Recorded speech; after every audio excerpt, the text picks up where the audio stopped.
Washington Journal continues. We want to welcome Republican Congressman Scott Garrett from New Jersey. He's also a member of the House Financial Services Committee. Good morning. Thanks for being with us. It's good to be with you. The vote yesterday, 39 to 29, 2 Republicans, along with the majority of the Democrats, supporting this Consumer Financial Protection Agency. You oppose it. Why? Oh, it's wrong in just so many different areas. Basically, it tries to target a problem as a typical broad brush approach that Washington does when really this is not the area that brought us this situation. Your previous callers were talking about the dismal economic situation we're in and where the problems were. It really wasn't in with lack of consumer protection legislation. It's a lot of other things that we need to be looking at. And what this will do is basically make it harder for consumers to get the products they need. It's really not a consumer protection. It's a consumer banning legislation. It bans financial products. It'll just allow basically one person, a director, to say, we don't like you to be able to get this product or that product or this product. And that's not good for the economy, and it's not good for consumer choice either. Chairman of that committee is Barney Frank, Democrat from Massachusetts, and following the hearing, he met with reporters to talk about the legislation. Here's what he said. You know, we should be very clear, this is not a bill that any one of us would have written, but given the process and what we were up against, I think it is a very significant advance, and I will predict it will only get better from our standpoint going further. Frankly, the committee process is often the hardest to deal with. So I'm very pleased with the way it came out. There are a couple of points where I think we can improve it, but I believe it is a major breakthrough. So where does this go from here? Well, that's interesting what he was just saying, that it will only get better from here, that the committee process is the hardest part. You know, the committee process is the most deliberative process and the most open process. From here, you know, we were on TV, the public was there, anyone could see what we were doing, my position, their position, so on and so forth. Where does it go from here? It goes to, well, the next step would be the Rules Committee, effectively, which is basically behind closed doors, no C-SPAN or other cameras in there. Reporters are there, but it's not really being covered as much, so excluding the public. Then it gets to the floor, and you know how it gets on the floor. It's like, it just sort of goes through quickly, and amendments are here, there, what have you. Or it may even be, for all we know, closed rules or restricted rules, so I can't amend, Democrats can't amend. So I'm curious that the chairman says that this only gets better. I think it only probably gets worse after this. But as you know, last year around this time, we saw the bailout supported by the Bush administration for AIG and Bank of America and other companies. And we have this White House saying that we can't go back to the same old ways of Wall Street. So how do you avoid what we saw last summer and fall, and how do you protect consumers? Oh, and nobody wants to go back to the bad old ways that we had before. Nobody wants to allow the things that brought us to this situation again.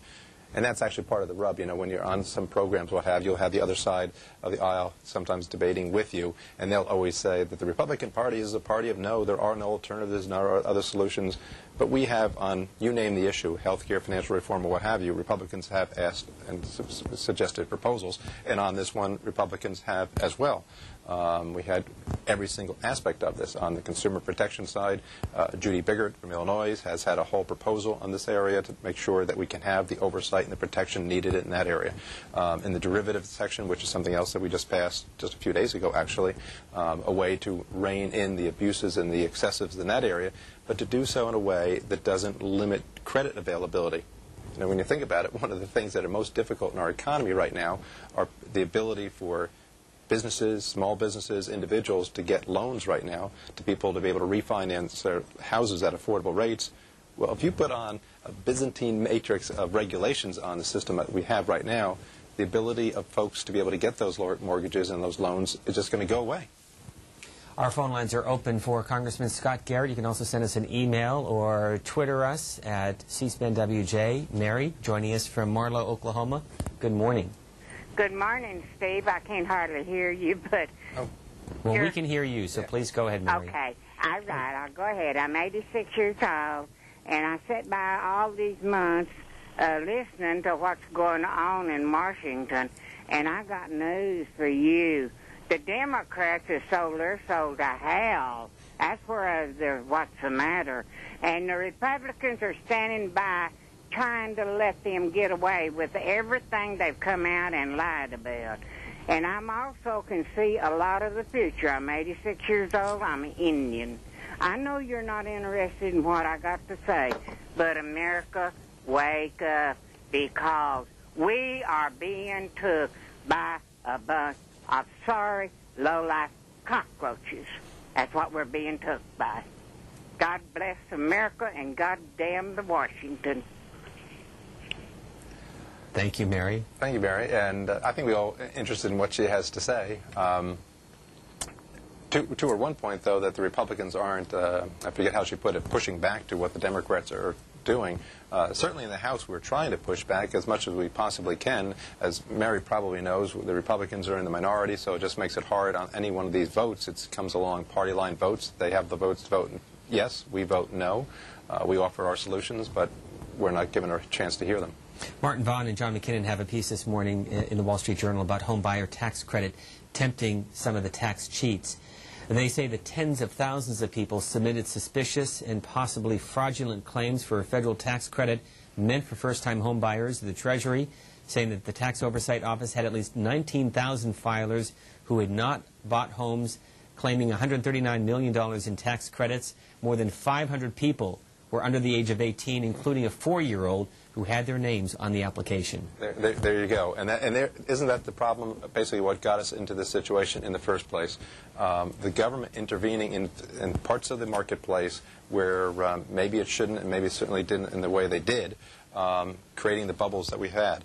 The credit bubble and the ability to have just a cheap dollar and that sort of thing. And now with that piece of legislation that the article points out, same problem. The government thinks that it can fix some of the major problems in the world by intervening, by setting up these programs, but all we've seen is a history over the time that it's the government's regulations and the government interventions that cause them. I'll give you an example. Part of the problem, part of the accusation right now is that some of Wall Street was over-leveraged in their transactions. Well, who was actually the most over-leveraged in all the housing market but Fannie Mae, the GSEs, Fannie Mae and Freddie Mac, the GSEs, over 101 leverage. And what is that? That's a government institution. So it's programs such as that that cause the problems and will probably just exacerbate it again when they redo them once more time. Jack Hutton sent us a Twitter comment just referring to Mary's call saying, well, thank you, Mary, I guess. Yeah. We're going to go to another Mary. This from Flushing, Michigan. Good morning. Welcome to the program. Good morning. Congressman, Good morning. you just put all the blame on government. Well, but part it of it.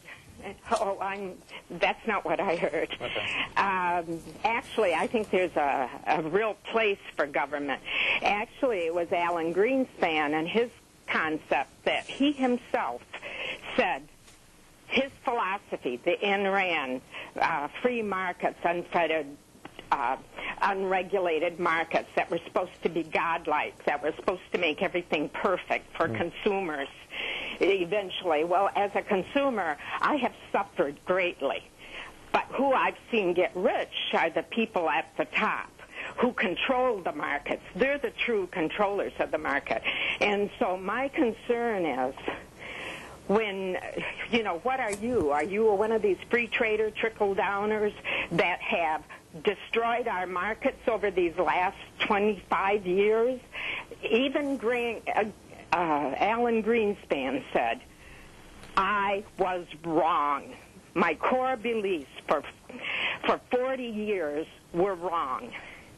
I am sorry, but his sorry is not enough for what he's done to this country and what you Republicans have done to this country, with, unfortunately, some help from some Democrats. We want that to change. We want our country back. We want a country that is concerned about the people. We want health care. We want some of the better things that other countries are able to have. Mary, thank you for the call. Well, I appreciate your call, Mary. Actually, my remarks were in response to that one article, which was talking about some actions there, and I was responding to where the government was involved and where the misalignment. I think the article was with regard to another government program as far as the $8,000 tax plan. So, yeah, my comment there was what the government did wrong. And I could just add to that. You speak about former Fed Chairman Alan Greenspan. And that's a good point. Remember, Fed Chairman Alan Greenspan he admits to be wrong. I think he was wrong, but Fed Chairman Alan Greenspan is the government.